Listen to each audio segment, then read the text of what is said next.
Ano bang message ko for today? Hindi pa.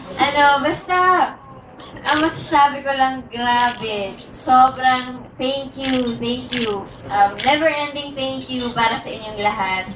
And sobrang na-touch ako. Ayun, ulitin ko yung sinabi ko kanina, pagpasok ko pa lang sa door, nakita ko kayong lahat. I feel so happy, so grateful, and yun, thankful sobra sa lahat ng nangyayari today, and of course, not only for today, but for many more days to come. Basta maraming salamat sa suporta niyo. Una, sa first birthday ko with the Kimsey family. Maraming salamat.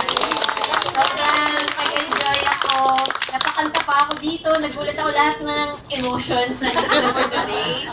Basta, thank you. Thank you for making this memorable for me.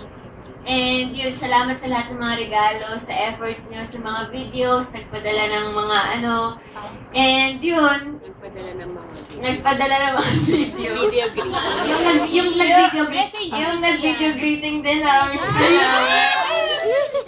Pero yun, sa lahat ng pumunta dito, salamat talaga sa inyo. Hindi nyo alam kung ano yung nararamdaman ko. Basta, masayang-masaya ako, and thank you. And sana you continue to support us. Siyempre, with Sian na rin. Siyempre, Kimsey family, maraming salamat. Thank you so much! Mahal ko kayo, guys. Thank you. Photo off na tayo. Wala na ako masabi. Picture, take. Pero, Mas makakuha ng